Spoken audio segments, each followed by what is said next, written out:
At so ayan, hi guys! Welcome back sa channel natin at ito na nga po sa episode 260 para kay season 4 natin kay Kalbo at huwag na natin patagalin pa, simulan na natin yan at dito nga tayo natapos yung biglang pagdating ng hero na to na si Blue Fire dyan sa eksena at ayan, tinatanong niya na nga kung ano yung sitwasyon dyan but then suddenly ayun, nakita niya yung si Sweet Mask talaga nagwawala na, so kaya nga ito nagulat din ito si Blue Fire, sabi na nga dyan, teka lang, si Sweet Mask ba talaga yun? At now ang continuation niyan is eto naman na, so dito sabi nga ni Blue Fire na parang impostor lang ata yun, sabi niya ganyan at eto ngayon, biglang nagpanik yung mga tao, sabi nga nila dyan na anong sinasabi nito ng hero na to na impostor lang yun, ibig sabihin may nakapuslit dun sa Hero Association na isang halimaw tapos nagpapanggap lang na isang hero, aba kung ganyan daw yung kaso, ibig sabihin napakalaking negligence niyan para nga sa Hero Association, so kaya dapat to gumawa siya ng paraan, sabi niya ganyan, so sabi nga nito nung matawang babae, patayin niya daw yung halimaw gamit yung apoy. At eto nga ngayon, salita na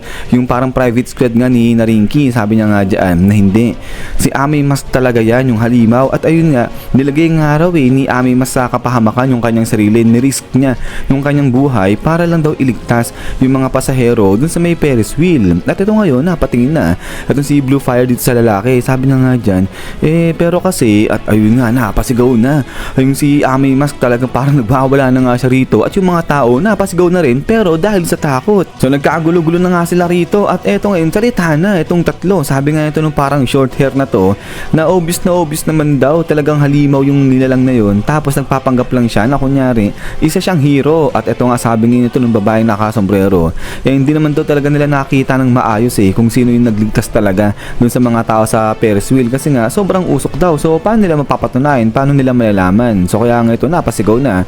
Ito yung pangatlo, sabi niya nga dyan, kaya daw huwag masyadong maingay, huwag maniwala itong gwardiya sa nakikita niya kasi nga raw hindi naman nila sure kung sino talaga yung nakita nila nagligtas dun sa mga tao. At eto nga ngayon, biglang maya may dumampot ng bato, napamura siya, sabi niya nga dyan, natatandaan niya na yung ex niya kaya nakipaghiwalay sa kanya kasi raw talagang big fan siya ni Ami Mask at nabubwisit nga raw siya, sabi niya ganyan. At pagkatapos nga niya, eto nga, bigla nang binato si Ami Mask, sabi niya nga dyan, nakakainis. At eto nga, bigla siyang pinigilan ito ni Blue Fire, sabi niya nga dyan, huwag niya raw batuhin na yung si Ami Mas yung halimo kasi nga raw ipoprovoke niya lang yan, mas magagalit pa yun. At din pagkatapos nga niyan, eto nga ngayon ay tatamaan na ng bato eto si Ami Mas at ayun nga, hindi niya namamalayan na binato na nga siya ng mga tao, but then maya pa spang dito may dumating nga at ayun, pinigilan o blinak niya etong bato at labas na ngayon dito itong si Kalbo natin. So grabe, parang ang ganda ng dating ni Kalbo dito at ang angas ng dating ni Saitama rito, pero yun nga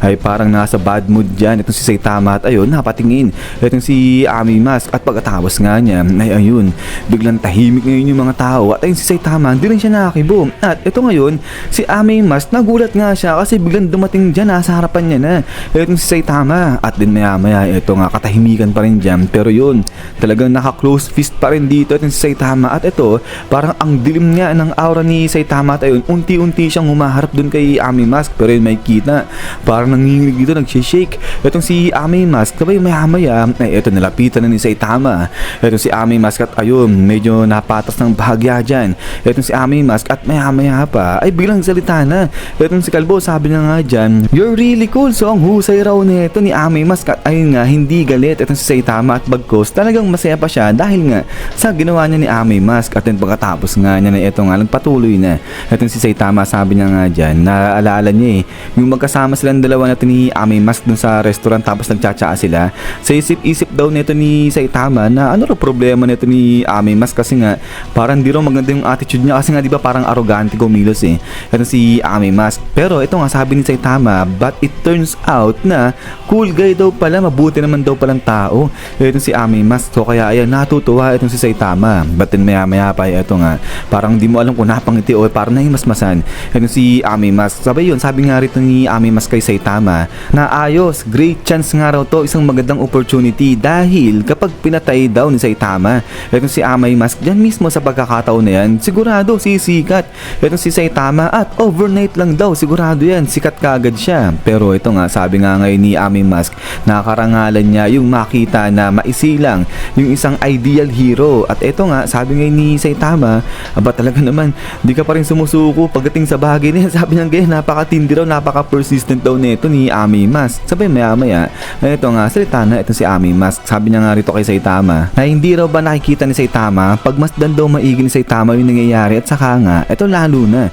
yung itsura ni Ami Mask. So talagang walang-wala na, talagang itsurang halimaw na siya eh. So kaya nga sabi ni Ami Mask dito, na talagang it's too late na, huli na para sa kanya. At eto nga ngayon, biglang sabi nga ngayon ni Ami Mask, kaya pakiusap. So yun, so nakikiusap siya kay Saitama na yun, patapusin na siya, patayin na siya kasi nga parang di na rin makakaya ni Ami Mask yung gantong senaryo. At eto nga ngayon, inangat na ni Saitama itong kanyang kamao. Sabay maya-maya is ayun, dinikit niya lightly itong kanyang kamao dyan sa may dibdib ni Ami Mask. Sabay sabi nga nito ni Saitama, nagsisimula ka pa lang, sabi niya ganyan. At ito ngayon, parang ang selang ni Saitama. So ang tintin, parang ang lupit mag-encourage nito ni Kalbo ngayon. Ba't maya-maya pa? Ay eto nga, di mo alam kung ano nangyari dito kay Ami Mask, kung nahimasmasan ba nga siya dito o na-enlighten. Pero yun nga, ay biglang may napansin rito etong si Blue Fire. Sabay maya-maya, ay eto nga, labasan bigla yung mga ugat-ugat dito ni Ami Mask. So grabe, ang kapal ng ugat niya. Sabay sabi na nga dyan, Saitama. So parang medyo gigil dito ano si Ami Mask. At eto, napasigaw na si Blue Fire. Sabi niya nga dyan, na umalis na si Saitama rito kasi nga, delikado raw yan. Parang nagagalit na eto si Ami Mask. At pagkatapos nga niya, zoom!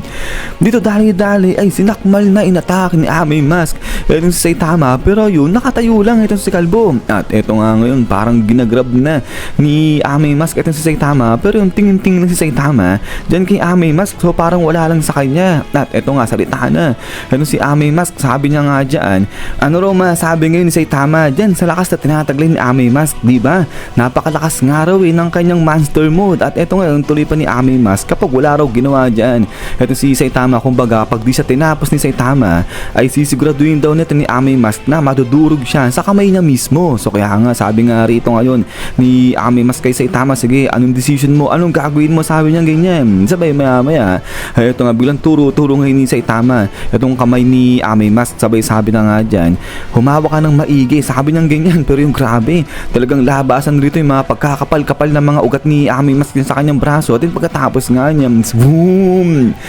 Dito bumuelo na etong si Kalbo. At pagkatapos nga niya, spam! So dito dali-dali lumipad na etong si Saitama. So grabe, talon lang yung ginawa niya, pero akala mo rocket launcher eh etong ginawa ni Saitama. At eto nga, nagulat ngayon yung mga tao, talagang napadilat sila kasi nga sobrang lakas ng pagkakatalon dito ni Saitama. At then ay pagkatapos nga niyan, nisan guys, so hanggang dito lang ito si episode 260 natin. So yung grabe, ang tindi ng ginawa nga nito ni Kalbo. Sakto yung entrance niya eh, parang nailigtas niya nga dyan. Ito si Ami Mask, at ayun, nagulat yung mga tao kasi nga tinangay ni Saitama ito si Ami Mask. So not sure kung saan dadalhin ni Saitama si Ami Mask, pero yun sigurado nilayo niya muna si Ami Mask nga rito sa mga tao kasi nga parang di na ganun kaganda eh yung nangyayari. Pangit na yung tingin ng mga tao dyan kay Ami Mask. But anyways, yun nga guys, ay ulit ay maraming salamat sa panonood dito kay Kalbo natin. At yun, hintay-hintay lang para sa next episode natin dito. Sino naman, so lagi mag-ingat. God bless niyo lahat at kita-kits tayo ulit.